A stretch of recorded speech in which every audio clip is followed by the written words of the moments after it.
이 시간은 요한복음을 살펴보도록 하겠습니다. 요한복음을 기록한 연대는 주후 90년경입니다.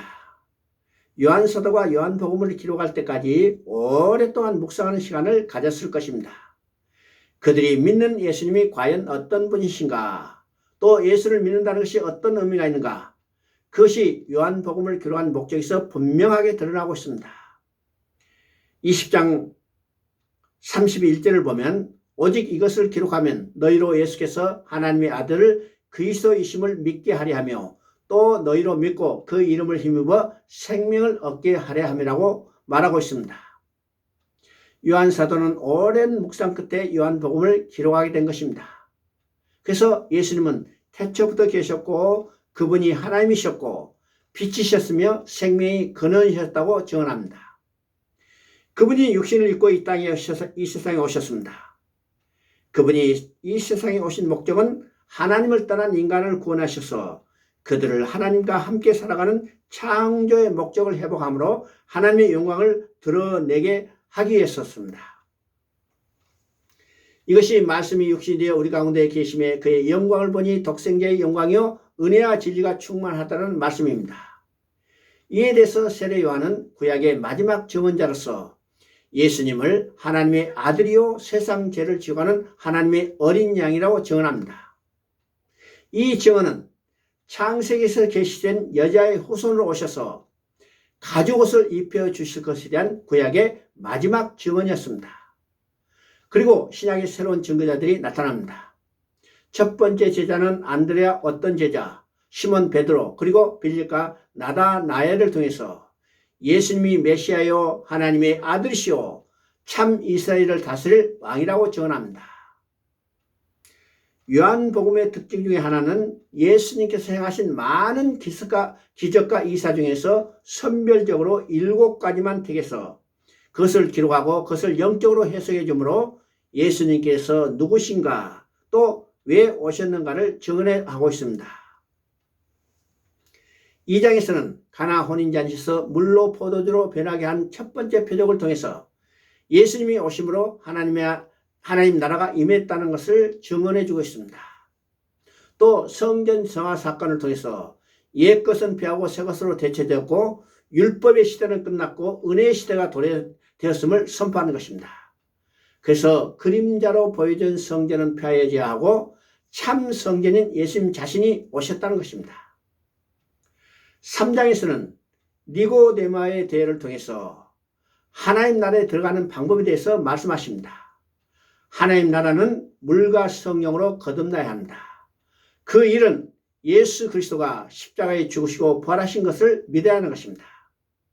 그래서 3장 16절은 하나님이 세상을 이처럼 사랑하사 독생자를 주셨으니 이는 그를 믿는 자마다 멸망하지 않고 영생을 얻게 하려 함이라고 말하고 있습니다. 이 말씀은 성경 전체를 한마디로 요약해 놓은 것입니다. 그래서 이 말씀을 작은 복음이라고도 말하기도 합니다. 4장에서는 사마리아 여인과의 대화를 통해서 비참한 인생의 가장 갈급한 문제를 해결할 방법이 무엇인가를 보여줍니다. 그것은 생수의 근원 되신 예수 그리스도를 만나야 합니다. 그리고 우리에게 오직 예수 그리스도만이 한 남편 되심을 말씀하고 있습니다. 그리고 참된 예배가 무엇일까? 참된 예배는 예수 그리스도를 통해서 하나님 앞에 나아가 하나님의 영광을 바라보고 즐거워하며 그의 이름을 존귀하게 할 진리 되신 예수 그리스도 이름으로 참 성전 되신 예수 그리스도 안에서 드려질 예배인 것입니다. 5장은 안식일에 38년 된 병자를 고쳐주는 사건을 통해서 하나님 아버지께서는 인간의 근본적인 문제를 해결해 주신 것, 곧 안식을 회복시켜 주시기 위해서 지금도 일하시는 것을 보여줍니다. 그래서 모든 성경이 예수 그리스도를 증언하는 것이며 예수 그리스도를 믿을 때 사망에서 생명으로 옮겨진다고 말하고 있습니다. 6장의 생명의 떡과 7장의 생명수는 출애굽 사건이 상징하는 바를 통해서 예수님께서 진정한 출애굽을 이루시는 분이심을 보여주고 있습니다. 출애굽때 광야에서 만나를 먹고 생수를 공급해 주신 것은 참 생명의 떡이시고 생명수 강이신 예수님을 예표하는 것입니다. 8장은 가늠하다가 현장에서 잡힌 여인 사건을 통해서 율법은 정죄하지만 복음은 죄사함을 선포한다는 것을 대조해 보여주고 있습니다. 죄인이 복음의 빛 앞에 나아갈 때 죄사함을 얻을 수 있습니다. 예수님은 세상의 빛이라고 선언합니다. 그래서 예수님 앞에 나아갈 때 죄인이 죄사함을 얻을 수 있는 것입니다. 9장에서는 맹인의 눈을 뜨게 하는 사건을 통해서 예수님이 맹인을 눈을 뜨게 하는 장본인일 뿐만 아니라 그의 빛이 들어왔을 때 영적인 맹인도 보게 된다는 것입니다. 10장에서는 9장에 일어난 맹인의 치유 사건을 통해서 나타난 논쟁을 통해서 예수님만이 하나님 앞으로 들어가게 하는 합법적인 유일한 문임을 천명하고 있습니다. 그리고 예수님만이 양들의 생명을 지켜주는 참된 목자임을 선언합니다. 11장에서 나사로의 죽음을 통해서 그의 죽음이 하나님의 영광을 보게 하는 것이듯이 예수님도 부활하심으로 죄로 말미암아 죽었던 자들에게 생명을 주시고 그것으로 하나님의 영광을 드러내게 하실 것이라고 하는 것을 말씀하고 있습니다. 12장에서는 이제 그 일을 이룰 때가 되었다고 말합니다. 그 일은 십자가에 죽으실 일입니다.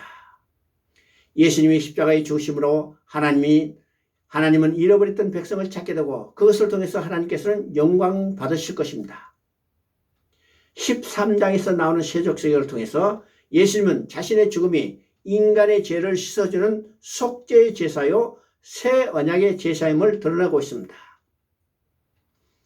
14장부터 16장까지를 우리가 다락방 강화라고 합니다. 이제 떠나가게 되실 예수님께서 이 세상에 두고 가는 제자들을 윤하는 말입니다. 육신을 입고 오신 예수님은 사명을 다 마치고 떠나가시지만 성령을 보내주시고 성령이 예수님이 이뤄 놓으신 일을 우리에게 증언해 주심으로 우리가 믿음으로 구원받게 된다는 것입니다. 17장은 마지막 자신을 제물로 하여 제사 드리는 대제사장으로서 기도하는 모습입니다.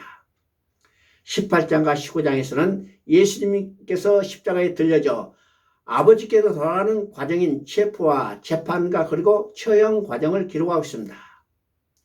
여기서 요한은 예수 그리스도의 십자가에 달려 죽음을 높여짐 즉 영광받는 사건임을 드러내고 있고 재판 과정에서도 예수가 하나님의 아들이시며 왕이심을 드러내고 있습니다. 그리고 20장은 예수님의 부활 내용을 세밀하게 기록하고 있습니다. 부활은 예수님이 하나님의 아들이심을 믿게 하는 최종적인 표정입니다. 그리고 21장에서는 부활하신 예수 그리스도께서 제자들에게 나타나서 함께 하심을 확실하게 보여주시고 제자들에게 내 양을 먹이라 이 말씀을 통해서 세계 선교를 통해서 하나님의 백성들을 모으고 돌보는 일을 당부하고 있는 내용입니다.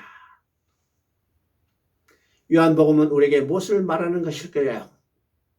태초부터 계신 하나님, 창조시며 생명이 근원이시고 빛이셨던 그분이 육신을 입고 이 땅에 오셔서 십자가에 들려 죽으심으로 아래에 있는 인간들에게 위의 생명을 주시고 이 세상의 삶 가운데 갈급하고 고난받고 속박으로부터 해방시켜 진정한 안식을 주었다는 것입니다.